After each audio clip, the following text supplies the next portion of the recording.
Hello दोस्तों। तो आज हम सुनेंगे बहुत ही सुंदर कहानी जो आपने आज से पहले कभी नहीं सुनी होगी, जिसका टाइटल होगा आलसी लड़का। चलो कहानी को स्टार्ट करते हैं। आलसी लड़का।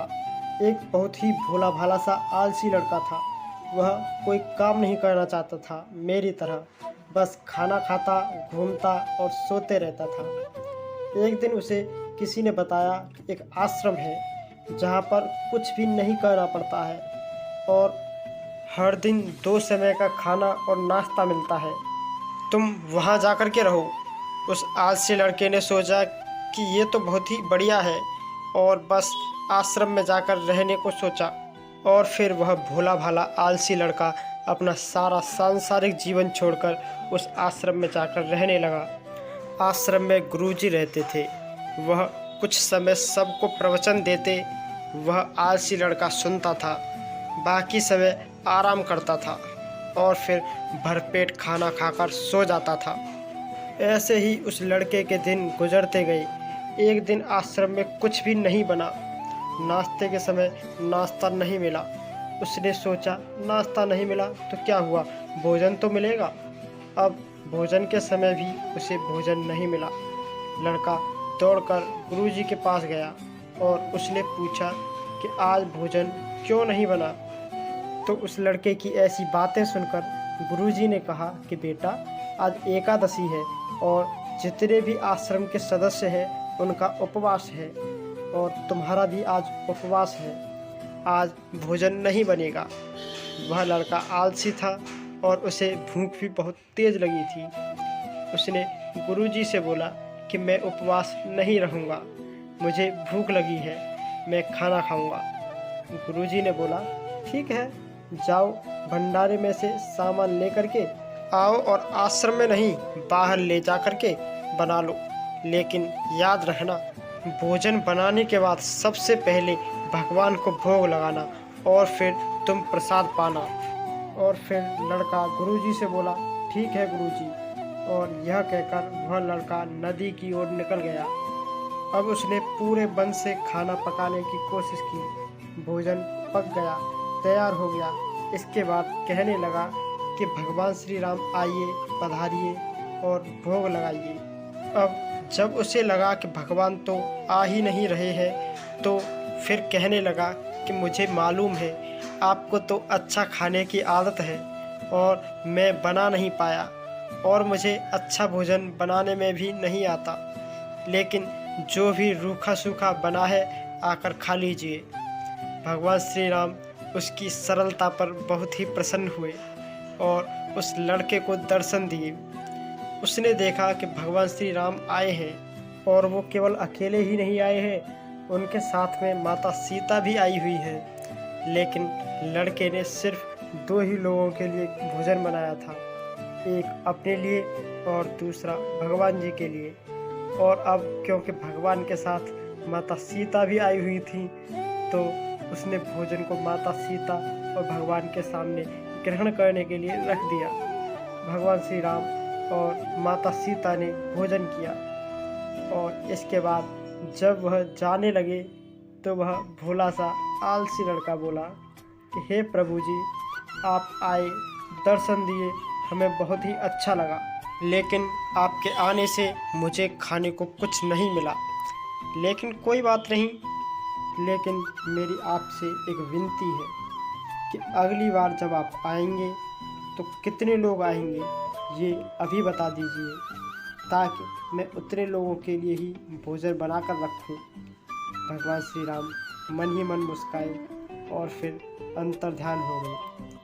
लड़का आश्रम गया, दिन बीतता गया और फिर एकादशी का दिन आया और इस बार उसने 3-4 लोगों के लिए अनाज लेकर के खाना बनाने के लिए नदी के किनारे पहुंच गया और उसने बड़े प्रसन्नता से भोजन बनाया और इंतज़ार करने लगा, प्रभु श्री राम आइए और भोग लगाइए। लेकिन ये क्या, इस बार लड़का देखता है कि भगवान श्री राम पूरा दरबार लेकर के आए हैं, जैसे माता सीता, लक्ष्मण, भरत, हनुमान जी और सभी लोग आए हैं। लड़के ने 3-4 लोगों का भोजन बनाया था और इस बार भी भोजन कम पड़ गया। लड़के ने निराश होकर भोजन को प्रभु के आगे रख दिया। उन्होंने भोजन किया और फिर चले गए और इस बार भी लड़का फिर से भूखा रह गया। अब लड़का फिर आश्रम गया। दिन बीतते गए और एकादशी का दिन आया और इस बार गुरुजी से कहने लगा कि गुरुजी, मुझे इस बार थोड़ा ज़्यादा अनाज चाहिए। अब तो गुरुजी भी सोचने लगे कि यह इतना सारा अनाज का करता क्या है, कहीं इसे बेचता तो नहीं है। तो फिर उन्होंने कहा कि ठीक है, भूख से परेशान रहता है। लड़के ने कहा कि नहीं गुरुजी, मैं भूख से परेशान नहीं रहता हूँ। प्रभु के साथ बहुत सारे लोग आते हैं, उनको भी तो भोजन कराना पड़ता है। गुरुजी को लगा कि लड़का पागल हो गया है, लेकिन गुरुजी ने सोचा कि चलो एक बार चलकर देख ही लेते हैं कि लड़का अनाज का करता क्या है। वह भोला सा लड़का अनाज लेकर के नदी के किनारे पहुंचा और इस बार भोजन बनाया ही नहीं।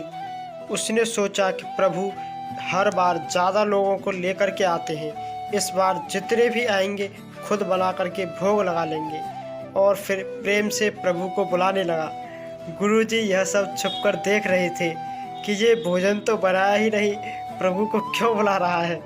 लेकिन लड़के ने देखा कि इस बार प्रभु के साथ बहुत से लोग आए हुए हैं, तो उसने प्रभु के सामने हाथ जोड़ करके कहा, प्रभु माफ़ करना, आप बहुत सारे लोग आते हो, मुझे संख्या पता नहीं होती और मेरी हिम्मत भी नहीं होती इतने सारे लोगों के लिए भोजन बनाऊं। तो इसीलिए आप स्वयं आइए, बनाइए, खाइए और भोग लगाइए।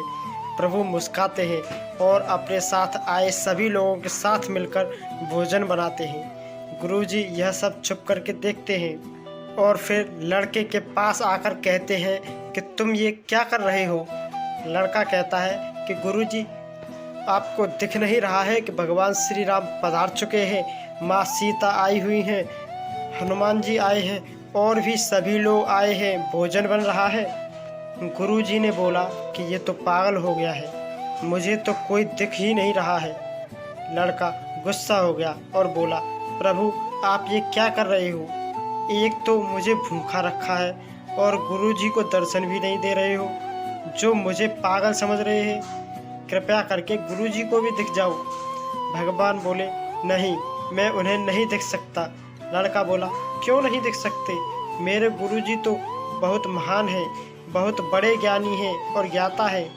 भगवान बोले, हाँ ज्ञानी हैं, ज्ञाता भी होंगे, लेकिन तुम्हारी तरह सरल नहीं है। जो सरलता तुम में है वो तुम्हारे गुरुजी में नहीं है।